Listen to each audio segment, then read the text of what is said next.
Dare we open Pandora's mystic box? To every generation, a slayer is born, except this time there were 6. This is the dimension of imagination. You are entering the mystic zone. Do you ladies see that aura? Something wonderful this way comes.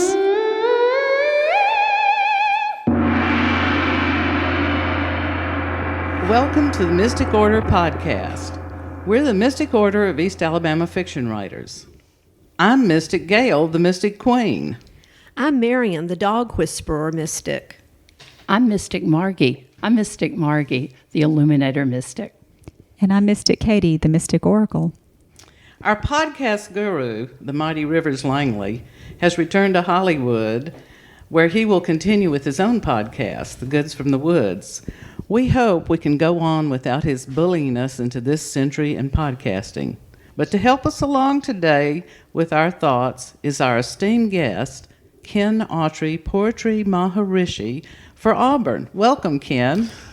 Thank you, Gail. I'm very pleased to be here and delighted to be an honorary mystic today on this occasion. Look forward to our conversation. Well, we're thrilled you're here. And today our subject, and I hope you like the subject, Ken, is travel and poetry. And I think poetry just falls right in with your line of thinking. Tell us about, I, by the way, did pull out your book, Pilgrims, and tell us a little bit about your life with poetry. Well, I've been writing poetry for a number of years, and having retired and moved back to Auburn about 7 or 8 years ago, I have had even more time to devote to poetry, in part to my own poetry and also to the Third Thursday Poetry Series, which is an almost monthly program that's held at the Jewel Collins Smith Museum of Art. It runs beginning in August throughout the main part of the year, ending in May. And so in August, we will begin again with a guest poet. And typically, the guest poet reads. Prior to that, we normally have an open mic reading for community. Oh, and I read at your open mic. And when I got through reading, everybody just applauded uproariously, and I was so proud of myself. And I went and sat down, and the second person got up and read theirs, and guess what? They did the same thing? Right. It wasn't just you? It wasn't just me.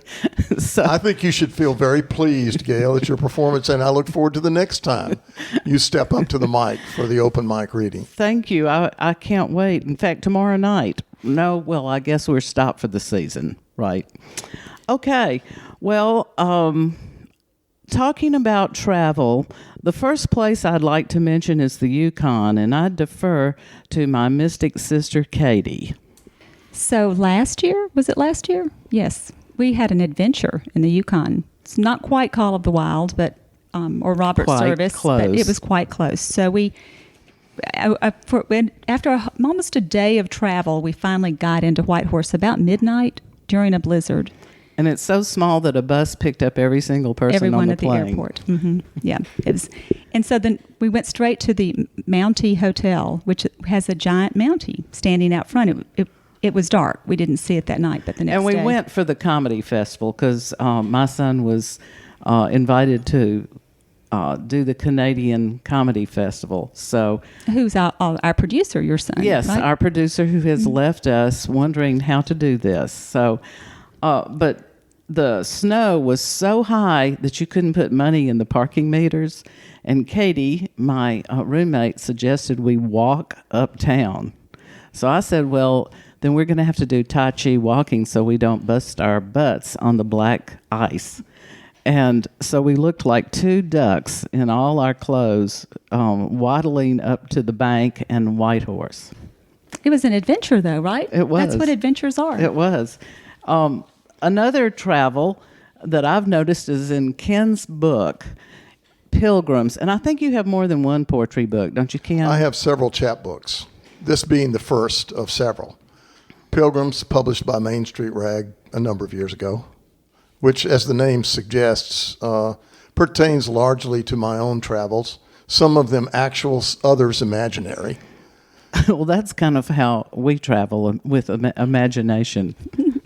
That's the only way Mystic Marian travels. Oh, really? You don't travel, Mystic Marian? Well, you know I don't. I don't turn left. I don't leave the dogs. But I travel in my imagination quite a bit. Well, exactly where do you go in your imagination? Oh, I go to parts unknown. Well, that does not give us enough information. That's why she's saying it that way. Margie, do you ever travel? Yes, I travel a lot.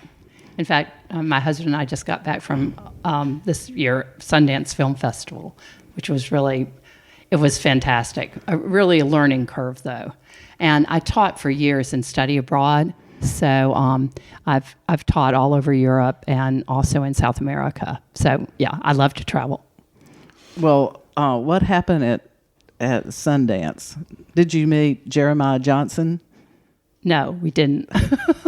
But we did meet quite a few filmmakers because after every film, the actors and the filmmakers have a Q&A. So it's really interesting. And it's spread out between Park City and Salt Lake City and theaters in between. So you really can travel, all around Utah, and it's fascinating. And of course, it's in the winter. So there was snow, and we had a snow challenge as well. But we managed to survive. And there are also free public transportation, free from between Kimball Junction and Park City. I thought you said fruit travel, and I was imagining them handing out apples and grapes and bananas on the double-decker bus. No. But there are free buses that go to all the ski resorts and also to Park City. So that's really Is great. that year-round or just for the festival? Year-round from Kimball Junction to Park City. But the festival, if you had films in Salt Lake City, you'd have to Uber in or take a Lyft. Or drive, but we didn't rent a car. We just used public transportation. In Santa Barbara, California, they have a free trolley that goes from the ocean through maybe 4 blocks of town and back. And we thought that was totally cool till we realized all the homeless people were on there with us. That was where they were living. Well, good. That's a good way for them to get to the beach. Margie, I was just reflecting on it. I've been to Utah myself only once, a number of years ago. Spent some time in the Wasatch Mountains, and I remember, and we were aware, those of us who were in the car were aware that this is Robert Redford territory, Sundance Film Festival, and so on. So we're driving along out of the Wasatch Mountains, and a limousine zooms past us. We, of course, couldn't see who was in the limousine, but one of my friends said, "Oh, I bet that was Robert Redford." And I said, "Why? How would you know that?" And he said, "Well, it was a red Ford limousine." So I think maybe we saw Robert Redford zooming along in Utah at one point. Well, one of the fun things about that festival is that you do stand in line a lot to get into the films. You buy tickets before, and then you can also get them online. Lots of ways you can get in, but you meet all kinds of people. It's the first time they've ever been there, and then people who've been going since it started. And they reminisce when Robert Redford was outside the Egyptian Theater just giving away tickets, and then now it's just, people from everywhere are I'm sure there. it's a mob scene. Yeah, it's really, really fun, though. You just have to get into it and not really care if you see anybody. Just go with the flow, and that's the best way to go. I recently went on a cruise to Cuba, and I met all kinds of people on the cruise, and every one of them was from Ohio. So I think Ohio was closed that week because I can't possibly imagine anyone left. There were 2,000-something people on this cruise from Ohio. So what's Ohio doing? I mean, are there lights? Are people working? One of my sons lives in Yellow Springs, Ohio, so yes, it is inhabited. It is open for business, last I heard. I would like to go back to a comment that Marian made a few minutes ago about not traveling, or not traveling very much. And it reminds me of a quote from The Wizard of Oz, from Dorothy, who said, "If I ever go looking for my heart's desire again, I won't look any further than my own backyard. Because if it isn't there, I never really lost it to begin with." So I think it's possible to travel when you are right in your own backyard. And Henry David Thoreau would have agreed with that. We're all familiar with his book Walden and his journals. And someone asked Thoreau at one point about travel. And he said, "Well, I've traveled a good deal in Concord, Massachusetts," his hometown. Well, let me add a quote to that. Emily Dickinson, and this is so appropriate for our conversation here today. Emily Dickinson said, to travel far, there is no better ship than a book. Exactly. So I liked that one a lot, too. Well, I noticed, Ken, in your book, Pilgrims, and by the way, you said this was a chapbook. Exactly what does that mean for our listening audience? A chapbook is simply a short book of poetry, usually between 30 and 45 or 50 pages. And the word comes from the old term cheap book. So what you have in front of you is a cheap book. Well, it was a that I good put cheap together book. a few years ago. It was a good cheap book. Worth every penny. I noticed that in here you had been to Africa, Manitoba, Kensington, La Paz, Bolivia, Bogota, Manila, Hiroshima, and then I quit looking through the book because I thought, gee, I wrote down every single place I'd been in case we were going to talk about it on the podcast, and I felt awe. Well, I have traveled a good bit, but I must say that some of the places that you reeled off that are mentioned in the book, I have thought about, read about, wanted to visit, but I've never done so. And So you were lying to us. Poets are very good liars, typically. One of the poems that represents a place that I've never been to is Manitoba. You were talking about the Yukon a few minutes ago. Well, I've been to Canada, but never Western Canada, never Manitoba. But I love the name Manitoba so much that I decided I had to write a poem about it. I like words too. When I like a word, I like Manitoba is a good word. So I went with it.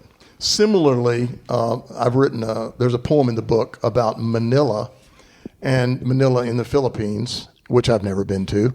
But that one grows out of a news article that I once read about a group of spiritual pilgrims who felt the fire of God, I guess, and decided that in Manila at rush hour, they would go around and let the air out of all the tires in the buses and the cars in the vicinity. Somehow they thought that this was a religious act, but the police frowned on that. Anyway, I couldn't resist writing a poem about that bizarre episode, which was covered in the newspaper.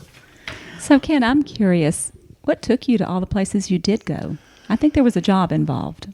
Well, there were 2 or 3 different times there were jobs involved. I was in the Peace Corps in West Africa, Ghana, West Africa, just out of college, where I taught English in a secondary school. So that was a couple of years, which gave me an opportunity to do some travel. With the Peace Corps, you're unable to travel too far and wide, but we did have a couple of weeks per year when we were allowed to travel. So I traveled to West Africa. On my way back, spent some time in North Africa. And many, many years later. Is that where you met your wife? Gosh, how long do we have, Gail? we better. Okay. Never mind. We better hold that discussion for. In a way, I did. We'll invite you back when we have. I'll keep it very short and sweet. I was married once before, and my first wife and I were in the Peace Corps together for 2 years. A number of years later, I met my now second wife. I hope my final wife. How many years? She was the brother of a Peace Corps acquaintance of mine. Excuse me, I'm sorry. Her brother was a Peace Corps acquaintance of mine, and he introduced me to her. So I always say that, in effect, I have 2 Peace Corps marriages. Right. But enough said about that. Well, we'll invite you back when we have marriage problem podcast. How's You better that? allow 2 hours for that podcast. Well, Marian, back to your imagination. Have you ever been out of Auburn? I know you have to turn left to say go to New York. Yes, I've been out of Auburn. I've traveled a little bit outside the country. I've been to Guatemala, Nicaragua, and Mexico. But the travel I think that I've most enjoyed was to the New England states to visit the authors' homes and graves. And I went missing at Walden Pond and nearly caused my daddy to kill me when he finally did find me. How did you go missing at Walden Pond? I discovered I was a teenager. I discovered a fellow, a little bit older than I was, teenager, meditating at Thoreau's cairn where the cabin site had been, and I decided to sit down and meditate too. And in the meantime, Had you ever meditated before? no, but I was watching him carefully. And Because he was cute. because he was, well, I don't know, looking back, that he was that cute, but he did have long hair and brown eyes, and his cigarettes rolled up in his shirt sleeve. And I was smitten. And so, there's a line in one of Sam Shepard's plays that says, "Somebody get me out of Minnesota." And at that point in my life, I just wanted to have an experience outside of Alabama. And did you? No, Daddy found me. And we won't put in the podcast what he said, but it involved get in the expletive car. And that was the end of that. I'm not sure Henry David Thoreau would have approved of that interchange. I don't know. He would have probably that- liked the fact that you were meditating Well, I on think his he pond. would have. I think Henry David Thoreau would have loved the fact that I was meditating on his cabin site, although I was really keeping one eye on my fellow meditator. One thing that amazed me about Walden Pond when we were there a few years ago is that it actually is there's a beach there, and there were a number of people from Concord just hanging out on the beach. I never thought of Walden Pond as having a beach, and I'm not sure whether Thoreau took advantage of that feature or not, but there it was. Did the state already run Walden Pond when you were there? Yes. The first time I went, and I think this might have been the time that I got in trouble, it wasn't run by the park services. And then the next time, a few years later, when I went back, it was. But yeah, that was pretty cool that there was a beach there and people were just on the beach. And it's not far from Concord, actually. No, it's not. We think of Walden as being isolated way out in the woods, but he could walk there from Ralph Waldo Emerson's house, which he often did. He walked into Concord most every day, if I understand right. So I heard this story about him making booties for Emerson's wife's chickens. Have you ever heard that story? I have not. All right, but have you been it drinking sounds again, like, Katie? No. It sounds like that one might be worth a poem, Gail. Yeah. I bet I'd get uproarious clapping if I you wrote did that that. poem. I want to go back really briefly to us going to Whitehorse, and I should have mentioned this. The people of Whitehorse, Yukon, are the most generous, kind people, and even though it's up in the tundra and freezing, it's so much worth the trip. And they treated us to everything that is treatable there because it's a very small town. But the one thing they did do that I thought was so nice is they took us to the glassblower's shop. And each of us got to blow some glass object, which is not really true because the workers there were standing behind us holding the stick and moving the stick. We were just basically standing there like a puppet. But at night, when they close down, they don't lock the doors so that the homeless people can come in and sleep near the ovens. So they were just a great group of people. Plus, they provided us with donuts everywhere we went, and they were the Tim Horton donuts that are absolutely fabulous. And Katie and I resisted to keep our slim, lovely figures, but till the very last day when we couldn't help it, and there were 24 on our table, right? And we left a couple for somebody, I think. They didn't weigh us when we got on the plane, thank goodness. No. I was really worried with those small planes if they would ask us what we weighed. Well, Margie, what you going to say? I just have one question for Kent. Is Winnipeg in Manitoba in Canada? Yes. Okay. Have you all ever seen that movie, The Saddest Song on Earth? No. I have not. Well, it's about a film director who brings in all of these groups because there's nothing happening in Winnipeg. Who can sing the saddest song on earth? And it is Isabella Rossellini is in it. She has 2 glass legs that they fill with beer. It is the most surreal, wonderful film. Was that at It wasn't at Sundance. It's an older film, but look it up and see. what's the name of it again? The Saddest Song on Earth. I think that's the name of it. Are we going to cry through the whole movie? No, it's hilarious. Oh, it's hilarious? Yes. We can all make a vicarious trip to Winnipeg. Yes. I don't know whether I'll ever get there any other way. Well, when we were planning to talk about travel, in our wonderful new book, Mastering the Art of Wench Cooking, I've written a story about St. Lucia, and I want to tell you the backdrop of, it wasn't a story, it was a poem, about this poem, which I've even forgotten the name of, but I do remember the recipe. It was crab cakes. But we were with a couple that loved to bird watch, and we weren't bird watchers, but they wanted to go to a bird sanctuary. But the wife, Carolyn, wouldn't let her husband, Gene, drive the rental car because he was over 70. And she thought that the laws of rental cars didn't allow him to drive it, so they were going to take public transportation to the bird sanctuary. And St. Lucia's roads, if the road washes away, then they put up a 2x4 in buckets. So if you drive over the cliff, you're dead because it's a big drop to this beautiful ocean. And they were going to take public transportation. I knew we'd never see them again. So I said, well, we'll drive you if you'll only stay in the bird sanctuary for an hour. So we took them there with my husband, who wasn't 70, driving, and we get there, and they shame us that we're not going in the bird sanctuary. And we said, no, I'm just going to sit on this porch here while y'all go in the bird sanctuary. You have 1 hour, and you will be taking public transportation if you don't get back. Well, they're in the sanctuary, and up drives a busload of English bird-like bird watchers, and their driver is a St. Lucian named Lincoln, and he comes and sits with me while they go in the bird sanctuary, and he tells me about his young life in St. Lucia, which was extremely interesting. He was no father, lots of kids, and the mother got their food every day out of the forest, digging for yams and picking plantain and keeping them alive. It was a wonderful story. And then he said, why aren't you in the bird sanctuary? And I told him the story, and he goes, it's not parrot season. You might as well sit up here with me. So you made the right choice after all. Which I'm sure you mentioned to Carolyn and Jean when they came out. I might have. Did you ask when they came out how many birds they were able to add to their They said lifelong they saw a bird lot of list? beautiful finches. Okay. But I wrote a poem to Lincoln, and I'm going to read it. I chose not to take the tropical trail. The others had worn the correct shoes, along with an assortment of LL Bean tackle. I was in strappy sandals and binocularless.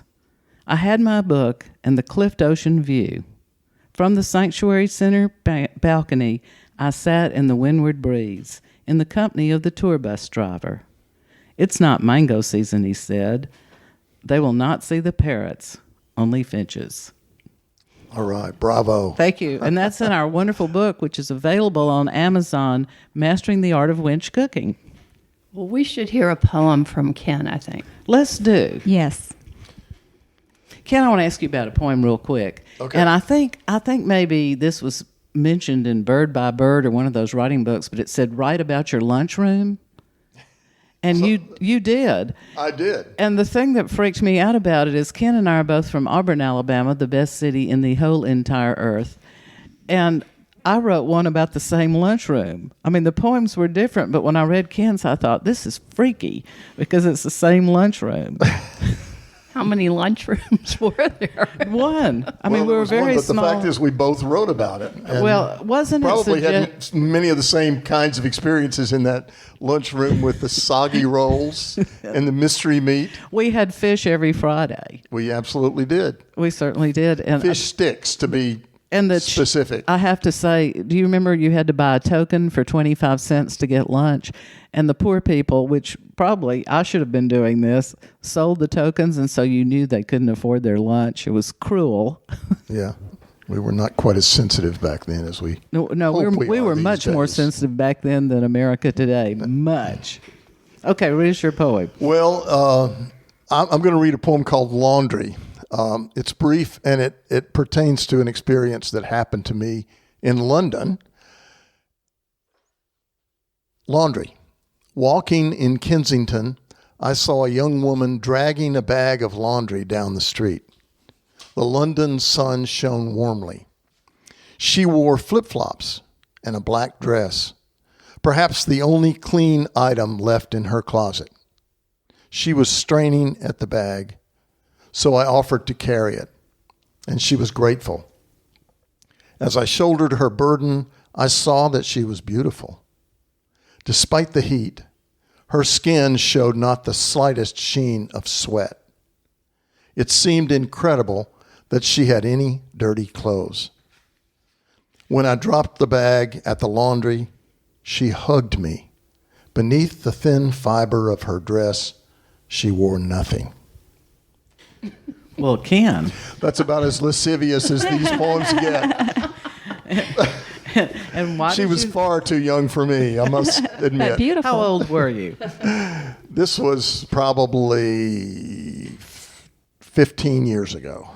That I doesn't would tell us say. how old you were. Well, use your imagination, Gail. Let's just say I'm over 70, so I'm not sure I would qualify to drive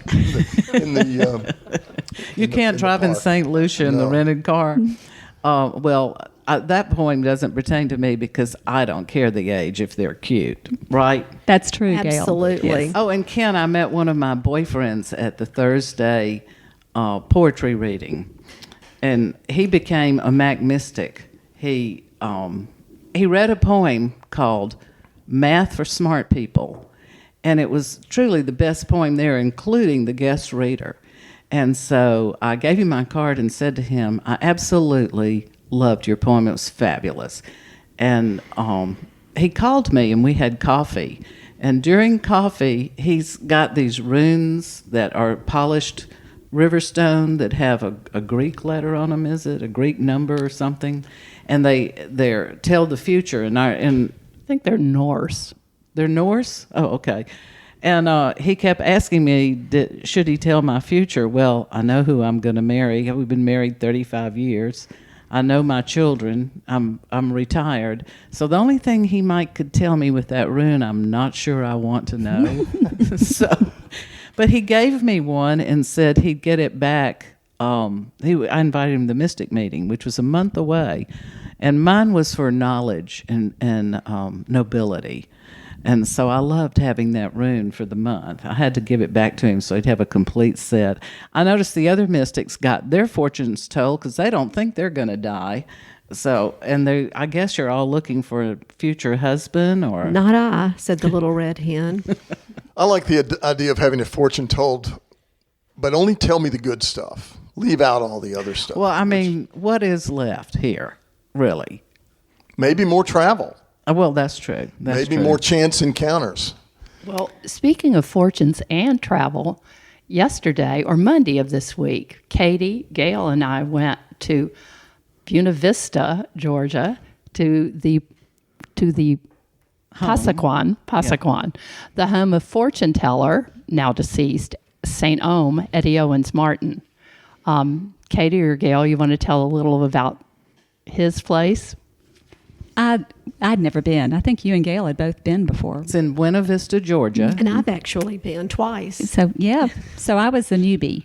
So for me, it was just astounding because I But what didn't know is what to it? compare What to. is it, girls? Okay, I'll go on a bit. Eddie Owens Martin grew up outside of Buena Vista, Georgia. He was born in 1908, I believe. So early on, he was the son of sharecroppers. It's debatable. Anyway, early on, he realized he was not really like anybody else in Buena Vista. And after finishing 8th grade, he said, I'm going to pick up my skirts and fly and go to New York City, where he became a hustler, drug dealer, and also developed his own kind of religion and the ability to tell fortunes. And then years later, he moved back to Buena Vista and Now, built... why did he move back? Well, I don't quite remember. Do you, Gail? He was visited by a Oh, being. yeah. Oh, yes. Do you And tell that, from Gail? the future. Well, I can't really because I don't know the whole story. I would like to mention though that our guide certainly did know the whole story. He was amazing, and We should mention our guide was Mike McFalls, who's a professor of art at Columbus State University. what is his Passaquan Passaquan is an example of outsider art, which we have a lot of outsider artists in the South. They're everywhere, but a particular large number in the South, and he's one of them. So that's an untrained person that spends is known for his artwork. And his artwork is hard to explain, but it's It's Eastern in nature, and he has mandalas. he was apparently supposedly receiving messages through his hair, and he got. I think it was one of those messages that suggested he come back to Georgia. Well, and all his statues' hair is like a sharpened pencil to a point. So when you walk around, I don't know how many figures are there. Most of them without their clothes, but all the hair is pointed up, receiving messages from these future beings. I particularly liked the future being that could levitate, because I've often hoped the mystics would learn to levitate, and we haven't really practiced that much. I'd like to be invited to the next podcast where you plan to do that, and we'll see whether you want to do a video of it rather I than was just a going to say podcast. that needs to Well, be when more. we spoke to the Rotarians, I suggested that they too were a mystic group, and I asked them to turn to their fellow Rotarian and try to levitate them. And I did not get one single laugh, so that gives you an idea of how how the Rotarians took the mystics in stride.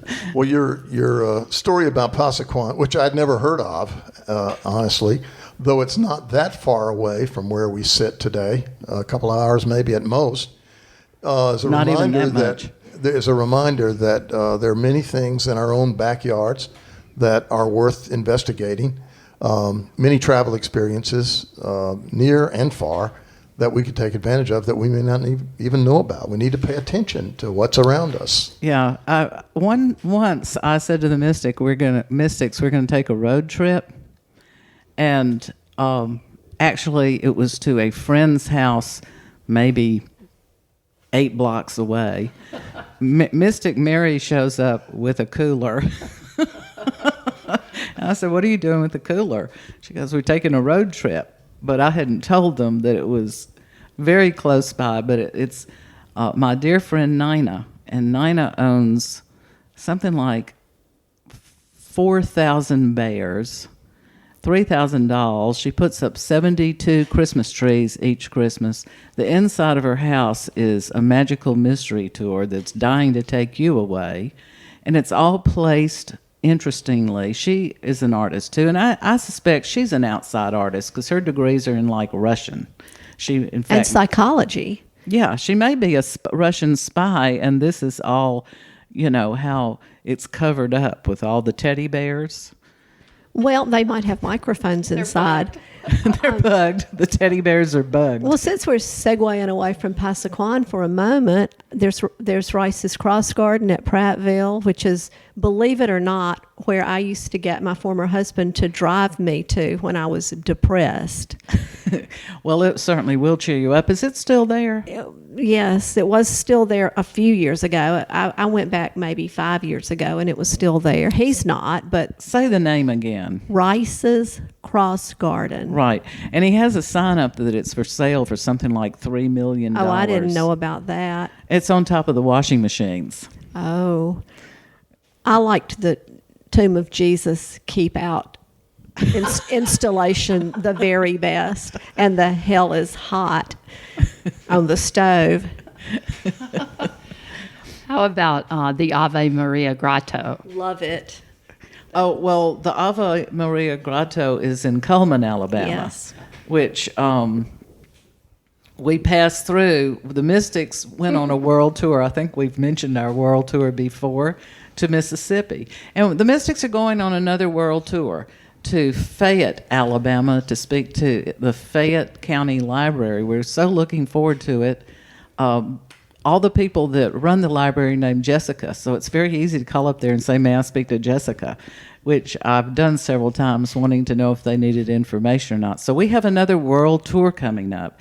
But if you can't wait, you can buy our books on Amazon, Mastering the Art of Winch Cooking and the Ploy of Cooking. So we were going up to Iuka, Mississippi, which is a thriving metropolis, right? Right. And why am I telling this story? World tour. Oh yes, Mississippi. world tour. Those two. Ave Maria Grotto. Those two terms Oh, the Ave belong Maria together. Grotto.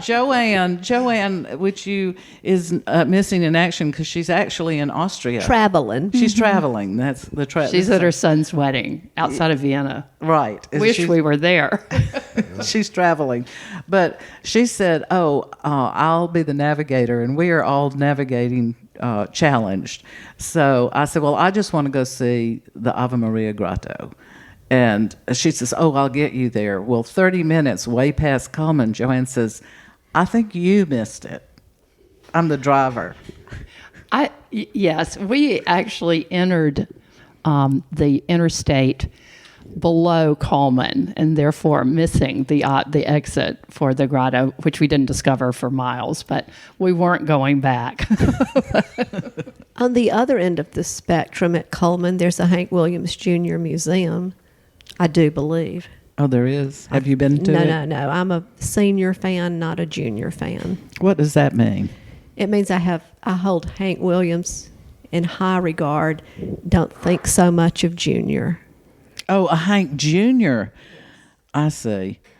Museum. Well, have you been to the Hank Williams house in, where is it? Georgiana? Is that the name of it? Only been to the grave in Montgomery. Yeah. Okay. I've been to the grave. And I've also been to Jim Morrison's grave in Paris. And just as promised, there were people sitting there smoking dope.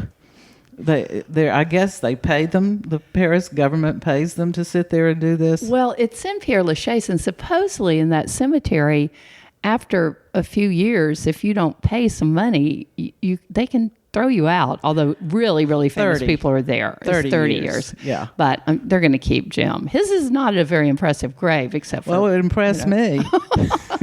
When I was there, I heard that Jim Morrison's grave in Père Lachaise Cemetery is the only grave where there was sometimes a guard stationed. There are lots of famous people in that cemetery. Yes, there was a guard. But Beethoven but is in that cemetery. Beethoven, Balzac. I mean, lots of well-known writers and musicians and Jericho. so forth. Yeah, lots of But artists. they took to stationing a guard there because people were Tearing up, vandalizing and trying to get a piece of stealing the stone. stuff from Jim Morrison's. We didn't vandalize it. No, we just watched the people that were enjoying themselves there, and we were in awe. I think we should do an entire podcast on I was graveyards. just thinking Well, we that. certainly will. We certainly will. And Good idea. I know a lot of dead people we can invite. And they probably won't dominate. They probably won't have a whole lot to say. You know?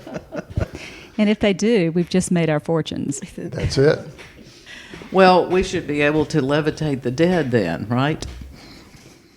Well, I guess So I have a question. ask me anything. Well, I was actually going to ask Ken Oh, instead of you. Is that okay? Fire away. That's what I'm here for. I am, after all, an honorary mystic today. So tell us your background in poetry, because have you been a poet all your life? Were you born into this? What brought you to it? Tell us that No, story. I was not born into poetry.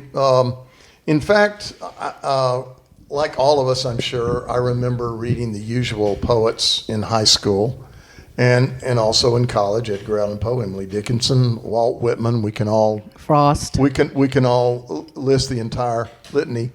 But when I was at the University of South Carolina working on an advanced degree, I discovered, and I should have known this beforehand, but I discovered that the poet James Dickey was on the faculty. Obviously, I was not there to study poetry, but realizing that this well-known American poet, who is a bit out of favor these days, but whom I admire greatly, was on the faculty, I decided I have to take a course from James Dickey, which I did, and it was one of the absolute best courses I've ever had.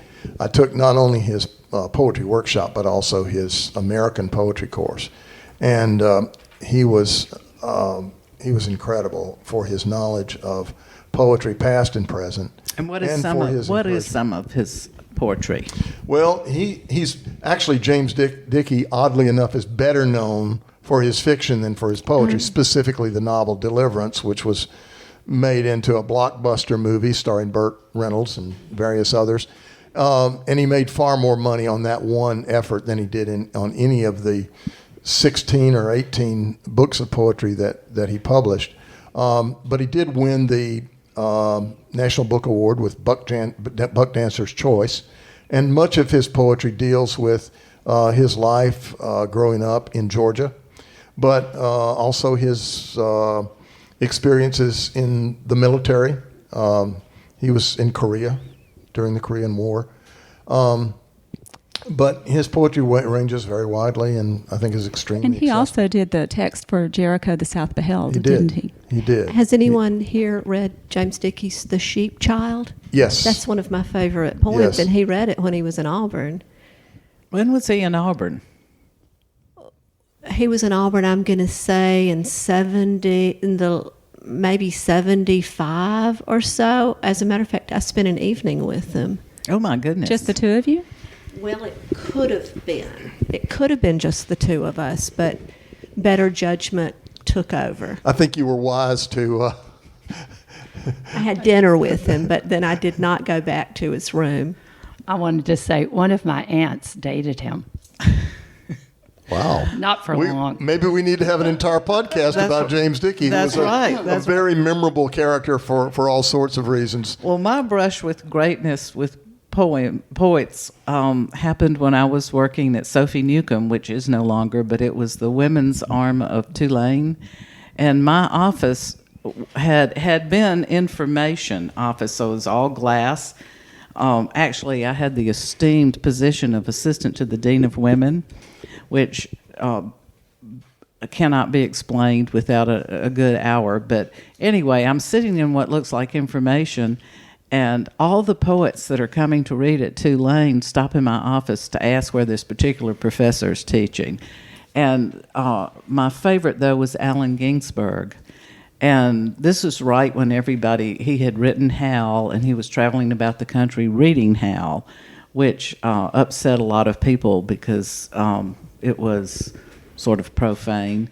But so I went that night to listen to him read Hal, and of course I had just read it myself and didn't particularly like it until I heard Allan Ginsberg read Hal.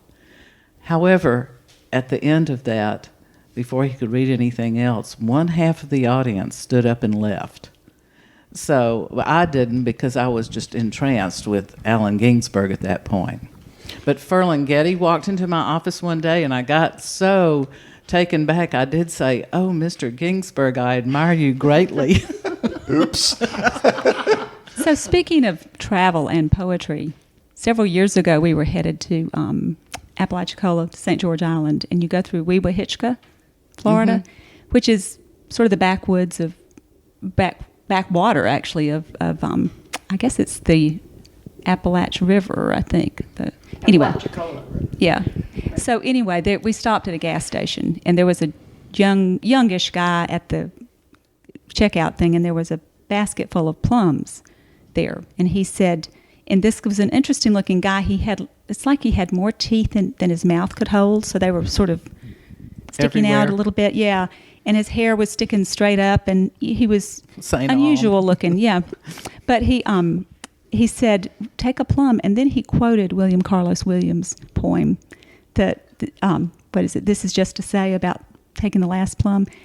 And needless to say, he didn't look like somebody who would be quoting William Carlos Williams, but it was charming. It was one of those moments when you think you've just found a little magical. Poetry appears in all sorts of unexpected moments. Yeah. If we look for it and wait for it. I was interviewing someone on the telephone about a subject of a new book I'm writing, and he turned out to be one of these people who read audiobooks, but he reads them for all the old westerns. And all of a sudden he broke into, with his faithful Indian companion Tonto, the daring and resourceful masked rider, led the fight for law and order in the early western United States. And I'm thinking, oh, I'm 6 years old listening to the radio. It was so charming. Right. Takes us back. Those of us who listened to the radio back in those days. Yeah, nowadays, no one would believe, if you go out to the woods today, You better not go alone or whatever. you'll get killed. You're in for a big surprise. Somebody's going to hit you over the head and drag you into the bushes. It's the day the teddy bears have their picnic. I love that. That sounded like the worms crawl in, the worms crawl out tune, The though. same tune. Was this before your time, Katie? It was, wasn't it? Not, probably not. Probably not. You just didn't own a radio. Well, mom and dad listened to albums, and we grew up listening to Bolero, of all things, and also the classic soundtrack education. to Mary Poppins and things like that. So it was. And we finally conned Mom into letting us listen to the Beatles. Oh, my goodness. Well, there you go. Good. Well, as y'all know, since we're talking about poetry, and we've had like 100 million dinners at this table where we're sitting right now. As you know, I have a non-political table that you're not to talk about politics at my table, well, we do talk about religion, so I guess we're sort of disgruntled on the subject. But anyway, I decided when we were going to do a poetry podcast that I would read part of Robert Frost's Mending Wall because it's so political today. And Robert Frost is one of my top favorite poets. I absolutely love all his body of work. And I particularly like The Land Was Ours Before We Were the Land's, when he was reading at Kennedy's inauguration and the sun was in his eyes and he was 150 years old. The wind was blowing the pages away. Yes. But And the poem that he was to read, he couldn't read because it was blown away. So he then recited The Land Was Ours Before. Is that right? I think so. That's the one he wound up with Yes. because the other one was gone. But this is called Mending Wall, and I'm only going to read some of the poem because it's long. But it says, something there is that doesn't love a wall, that sends the frozen ground swell under it and spills the upper boulders in the sun. And then down to the next part, it says, oh, just another kind of outdoor game, one on a side, it comes to little more. There where it is, we do not need a wall. For he, this is the neighbor of the poet, is pine, and I'm an apple orchard. My apple trees will never get across and eat the cones under his pines, I tell him. But he only says, good fences make good neighbors. Why do they make good neighbors? Isn't that where there's cows? But here there are no cows. Before I built a wall, I'd ask to know what I was walling in or walling out, and to whom I was most likely to give offense. Something there is that doesn't love a wall. Wonderful. One thing interesting about that poem, which is certainly one of Frost's most widely known poems, is that, of course, the line that people most often quote from that is, good fences make good neighbors. In fact, I dare say sometimes people quote that without really being aware of where it's from. In fact, that's not Frost's own quote. That's the quote of his neighbor. And the poem, in effect, questions whether good fences He calls him make an good old neighbors. stone savage. I love Right, that. right. I see him there bringing a stone grasped firmly by the top in each hand, like an old stone savage armed. And I also, thinking about us going to the same high school, Ken, I also remember that our high school teacher, Mrs. Miller, loved the poem Stopping by Woods on a Snowy Evening, which is also Frost, and she Xeroxed, well, she didn't Xerox because there's no Xerox machine. She mimeographed something like 40 pages of questions on this one short poem. Did she torture you with this? I vaguely remember that. And you had to although I walk probably tried around to the shut room. it out of my mind. You had to walk around the room and put your book together, these 40 questions, and you had 6 weeks to answer the 40 questions on Stopping by Woods on a Snowy Evening. My least favorite Frost poem. Is it? I like it. It's okay, but I've read so many ridiculous interpretations of it. When I was still teaching, I would get interpretations that where students had gone to the library and found critics who had been published saying that this poem was about Santa Claus. Well, wasn't it? Wasn't it? Well, when I read it, I'm so sad. Does Ms. Miller know this? I don't know. Those whether Miss- horses were really reindeer. Reindeer. You never picked that up, Gail? Oh, Ms. Miller, you were so wrong. And then they like to say, well, that's my interpretation. So you can't give me an F on this paper? Right. I have a favorite Frost poem called Design. Does anybody know Design? No, I It's a don't. wonderful Frost poem. I know you borrowed my Robert Frost book last time because you had a favorite. Was that what you you? read Design, but I brought it today. Oh, well, read it to us. Really? You want me to? Of We have to- course. It's a sonnet, and it's such a wonderful poem to teach. I found a dimpled spider, fat and white, on a white heel-all, holding up a moth, like a white piece of rigid satin cloth. Assorted characters of death and blight, mixed ready to begin the morning rite, like the ingredients of a witch's broth. A snowdrop spider, a flower like a froth, and dead wings carried like a paper kite.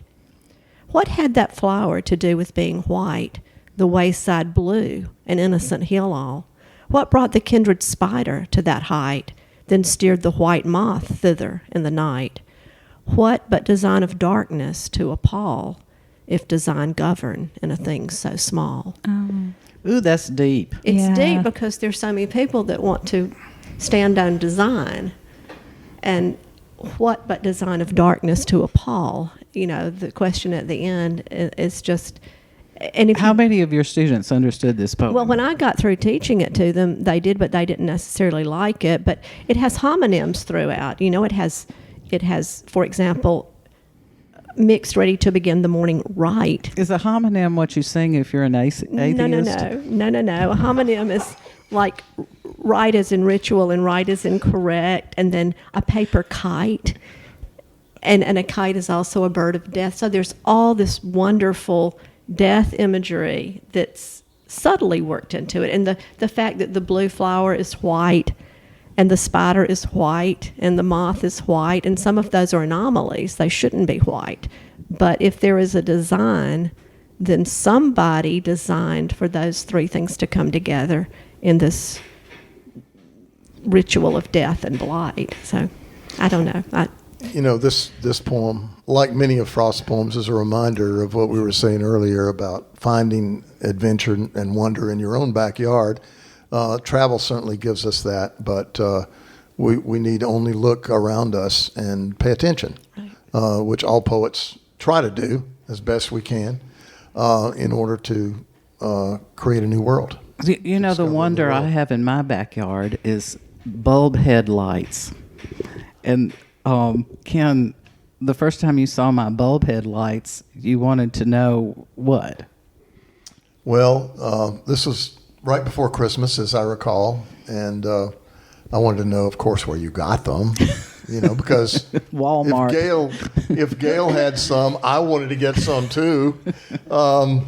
Story of my life, and of course, I immediately ordered a couple of sets online. I didn't go to Walmart, but I got them online. They're- Sent them to my daughters, who loved them. You know, Yeah. and immediately installed them outside their houses. So there's at least one set in Richmond, Virginia, and one set in Ocean Springs, Mississippi. Oh, really? Thanks to you. We're going to Ocean Springs very soon because one of our favorite writers, Rita Grimsley Johnson, lives there half the year in Fish Hollow and half the year in, not near Ocean Springs. She lives in Pass Christian. We're going through Ocean Springs to the Walter Anderson Museum. But Well worth a visit. Oh, yeah. And Shearwater pottery as well. Yeah. But back to the lights. One set was not enough for me, so I have three. I don't know what my neighbors think or the airport, but they're laser lights. And I turn mine on green and point them to the trees, and so it looks like I have an entire tribe of fireflies in my backyard. And the fireflies oftentimes in June will make like the Smoky Mountains. You can take a tour where the fireflies cover Synchronized. and they'll blink on and off together, and you can actually see in the woods when they do. You can do that right here at Sagahatchee Creek. I was invited to a firefly party, and when they invited me, I laughed at them because I thought it was a mystic occurrence, and so the mystic gal was going, but actually it did happen. Very, very interesting. I didn't realize our podcast was going to touch on the subject of fireflies, but since we're talking about travel and fireflies, I'm reminded of a time when I was backpacking in the mountains of North Carolina, or in the foothills of North Carolina, an area, one of my favorite areas in the United States, called the Horse Pasture River, just over the South Carolina border into North Carolina. We used to backpack there and camp along the Horse Pasture River.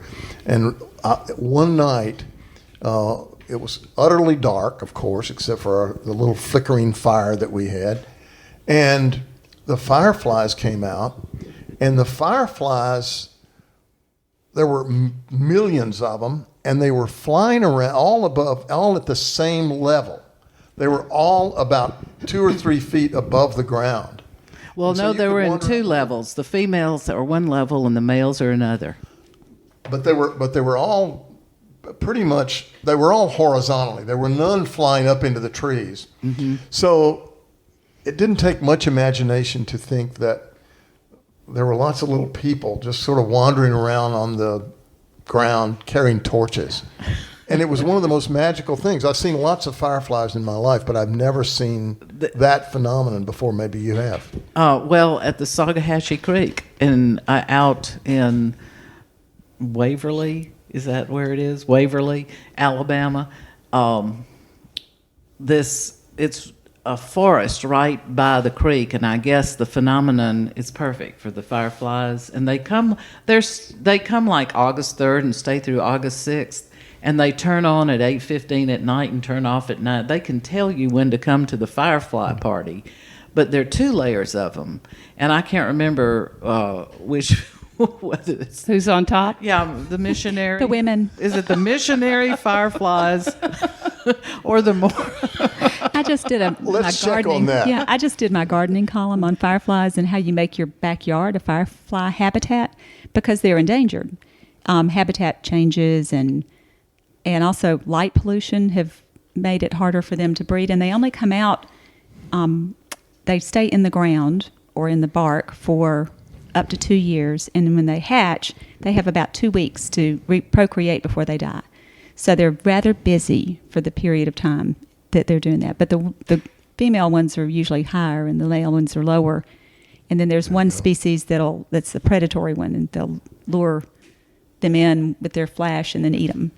So anyway, fascinating. No wonder fascinating. they're extinct. Well, yeah, there is. I that. have a firefly poem from our cookbook. Oh, do you? Yes, All right. I do. Let's So hear I it. would tie it all in. Okay. It's Is this the which cookbook? this is from our newest cookbook, Mastering the Art of Winch Cooking. You should Available. read it, Gail. It's a good book. Available at Amazon. Yes, available on Amazon. And I did the illustrations, but my poems in the book, one story, and then the rest of the book, I wrote haikus to go with my recipes. So I taught for years. They love my haikus. Not really. Anyway, I taught for many summers in a hill town in Tuscany called Montepulciano. And it's a beautiful little town, but you can walk out at night and go down the hill to the graveyard. And as you circle down the hill, all the fireflies come out, and it's just really, really magnificent. And you've walked down the hill to this Renaissance church called San Biagio, but all the graves surround it, and it's just absolutely gorgeous. So here's my poem, and it's short because it's a haiku. Summer night stroll in Montepulciano. Fireflies twinkling, dark cypress trees line the path, descent to ancient graves. Oh, I love that haiku. Why do you Nice. say we don't love your haiku? We love it. And did you not get the text message I sent you earlier this week? I did. Do you want to tell them what it said? You tell. I was going by the Michelin place on, is it First Avenue in Opelika? And I don't remember the haiku anymore, although it would be in mine and Margie's text messages. They had a haiku on their sign out front about tires. Good for them. Did they know it was a haiku, or I was it think an they accident? did. I'm pretty sure they knew it was a haiku. Oh, well, what exactly makes a haiku, Marian? Well, if I remember right, it's 575. Is that correct? That's correct. Yeah, And 575. we were It's so taught- it said tires are good to drive. something about upon the road, something like that. But I demand that you. I saw my phone, but my phone's way over in another place right now. Well, on our next podcast, I want to know which tire was this? Michelin, Michelin. Where's the Michelin tire? First Avenue, right? In Opelika? In Opelika. Do you know what the Michelin man is called? The tire man? The tire man? He has a name. What is it? Bibidendum. Bibidendum? Yes, he was invented in France at the turn of the 19th, 20th century. And he used to like drink martinis and smoke cigars as he rode along on a bicycle. He was still made out of tires, but his name is Bibidendum. Well, the fat Michelin tire? Yeah, the I think Michelin he's tire. blue. Or is he I think white? I think he's kind of tire-like, white tire-ish.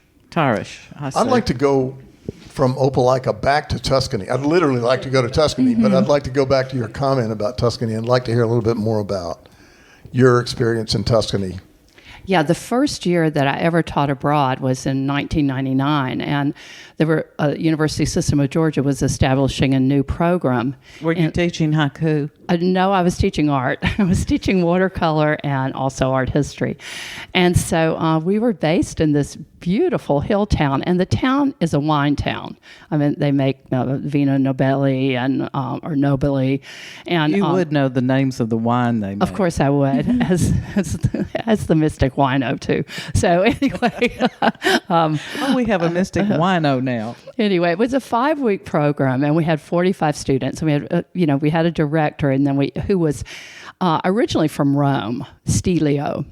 And Stelio taught at Valdosta State University, but he was leaving Valdosta State and going to somewhere else. He was a classicist. And so we got there, and we had to pay He was a them. class assistant? Well, a classicist.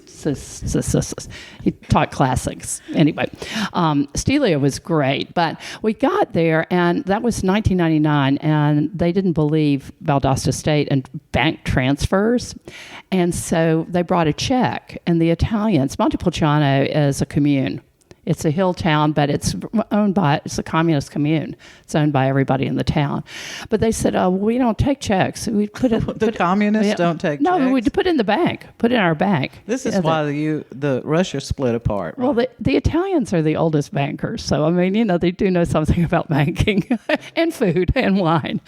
Well, anyway, we're 2 weeks into the program and we don't have any money. It's like because they won't take the check, and then and my husband was with me, and he would go with them for these negotiations with the bankers. My husband's an accountant, and we would go. My husband said, well, "Just tear up the check, tear it up, and well, eventually we got the money, but faculty had to throw in money. We had a trip down to Capri and had to, take the students and just everybody throw in $500 and go to Capri. It was great. But anyway, we had a great summer there, and we do day trips into Florence, into Rome by train or bus, and then students lived all over the town, but it was beautiful. Well, so how did you buy your food? Well, we had it. It was already planned that we ate at 3 different restaurants. So that was, they were going to split the money in the end anyway. All the people in the town, they knew they'd get their money out of this university. They just didn't know when. But they wouldn't take a check. No, they wouldn't take a check. Eventually, Valdosta transferred the money. That reminds me, I want to do a shout out to some random dude in Mystic, Connecticut. My son, Rivers Langley, you all know he's a comedian and has been since day one, lost his billfold going from Boston to New York on Mother's Day, and he gets to Mystic, Connecticut, and has no money, no ID, no credit card, no gas in his rental car. He's going to do a show in New York that night. So he stands outside the, convenience store and says to people, "Do you take Venmo?" which is how all the young people exchange their money. Well, of course, no one in Mystic, Connecticut, that's amazing he didn't get arrested, but some random dude out there, and I don't know who you are, but thank you, just said, I don't have Venmo, but here's $30. And so he got to New York, where his cousin does have money because he works for like J.P. Morgan or something, and all was well. But that was my best Mother's Day gift ever, that somebody gave my kid $30. From Mystic, Connecticut. From Mystic, Connecticut. Something special about that name. Well, he also, on his trip going to Boston through Mystic, Connecticut, went into the Mystic Market and for Mother's Day bought me Mystic jam, Mystic cheese straws, which I'll give some of you today, Mystic cheese straws and Mystic this and that, and wrapped them up and had them sent to me. So it was like very special Mystic Mother's Day. Well, here's my story about losing money, going broke in New England. My wife and I, shortly after we met, I don't think we were even married at this point, we were in Boston, where she had been living when we met, and we were into making grave rubbings, and so we had bought some special paper. You need to come back for our cemetery tour. Sure, I'll be glad to come back. And we had made the rounds of cemeteries doing grave rubbings in and around Boston, and we were at the King's Chapel, I believe this is called, cemetery, which is where Mother Goose, the Mother Goose woman, is buried, as is Paul Revere. If I'm not mistaken. Is Mother Goose a real person? Yes. That was not a real name. Is she like Mrs. Goose? Miss Goose. Is she married? I can't remember what her real name was, but her tombstone does have Mother Goose on it. Anyway, we were doing grave rubbings. We go back to the car, and someone had broken into our Volkswagen, popped open that little triangular window in the front, reached in and grabbed Jan's purse, which unfortunately was sitting on the floor of the front. And Jan was carrying all the money. She had, and back then I don't even think we had any credit cards. This is a long time ago. And so we had no money to get back from Boston to Syracuse, where we were both living at the time. And so all we could think to do was to make some grave rubbings and try to earn some money. So we made a sign that said, oh my God, grave rubbings, $15 a piece or $5 a piece or whatever we were charging for them way back then. And we discreetly put it up, and sure enough, several people came along and asked, "Oh, would you make one of the Mother Goose tombstone for me?" So we would do the rubbing, and got some. We earned just enough money to pay our throughway fees and our gas money back to Syracuse. When an officer, one of Boston's finest, came up and said, "Sir, I'm sorry to tell you, you're not allowed to do this in the cemetery." But he was kind enough not to give us a ticket. So we promptly picked up our art supplies, went back to our Volkswagen with a broken window, and drove back to Syracuse, arriving back in town with maybe a couple extra dollars to buy some food. So that's my story. Well, that's a good one. Recently, a wonderful and actually kind of handsome police officer did not give me a ticket. And I'm sure I did run that stop sign because I recently lost a tooth, and so I immediately went to my dentist and demanded a tooth, which I got, but it was $5,000. So I'm driving home pretty shook up at the price. And by the way, I'll smile for y'all. And beautiful. But anyway, I got stopped for running the stop sign near your house, which I really can't believe I ran. But he said I did, and I'm going to believe him because he was cute. But I think he felt sorry for me. And y'all don't do this now when you get stopped, because when he asked for my license, I gave him my library card, my Molly Hollifield library card. It's ancient. That goes back a few years, Gail. Yes. And he said, "Ma'am, can I have your license?" And I looked at him like, "Are you out of your mind? You're holding it?" And I realized I'd given him my library card. So were you toothless when you gave him the library card? Yes, I was. I wasn't toothless. I was just missing one major tooth. And and also they give you something before you get your implant called a flipper. And the flipper, I would take out the minute I'd get home. So I'd head out somewhere like swimming or Tai Chi, and I'd realize I didn't have my tooth, and I thought, I'm going to be late to Tai Chi. I'd turn right around and go get my flipper. But it broke, and so this is when the policeman stopped me and everybody that has ever missed a tooth would understand this completely. Of course you run stop signs because you're not thinking about the law or endangering others. You're thinking about, how can I get a date with the tooth missing in front of my mouth? Do I have a speaking engagement?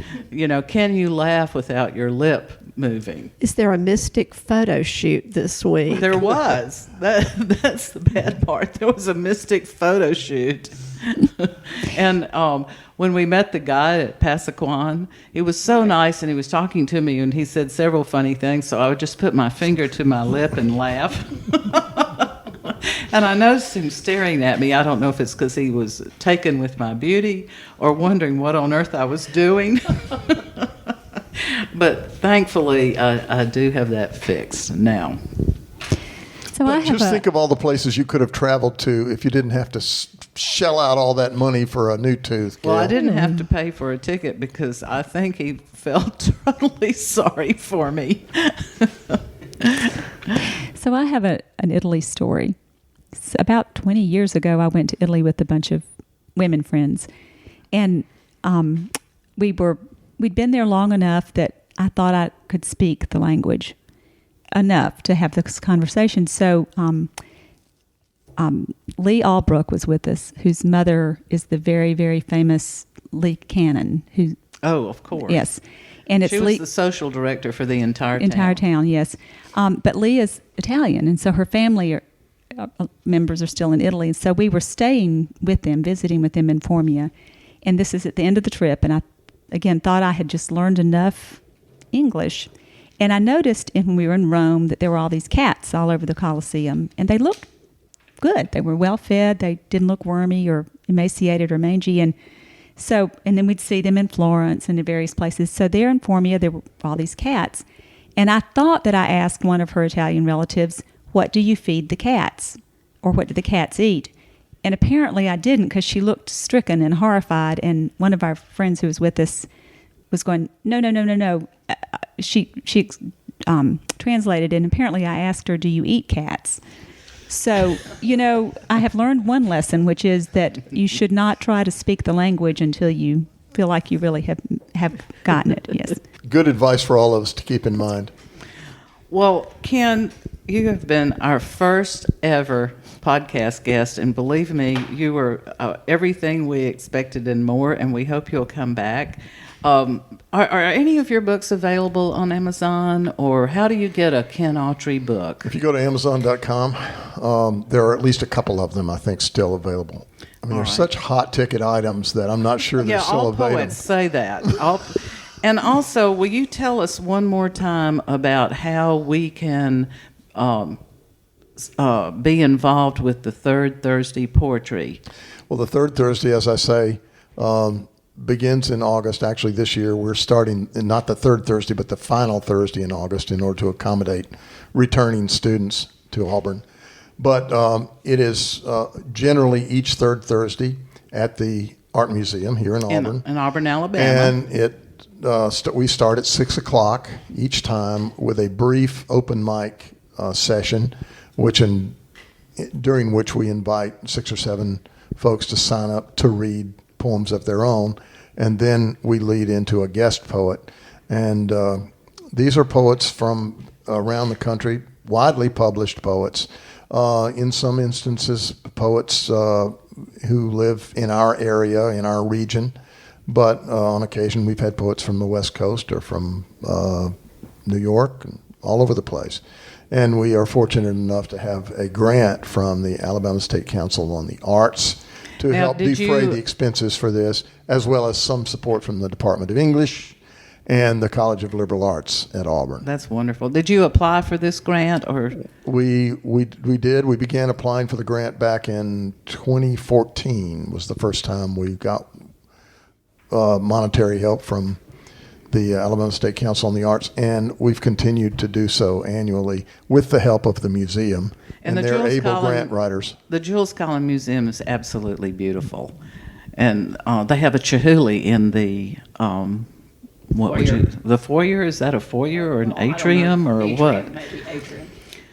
Well, as for the Mystics, you can find us on Facebook, facebook.com/Mystic Order of East Alabama, and you can find the show on Twitter at The Mystic Pod, youtube.com/The Mystic Pod.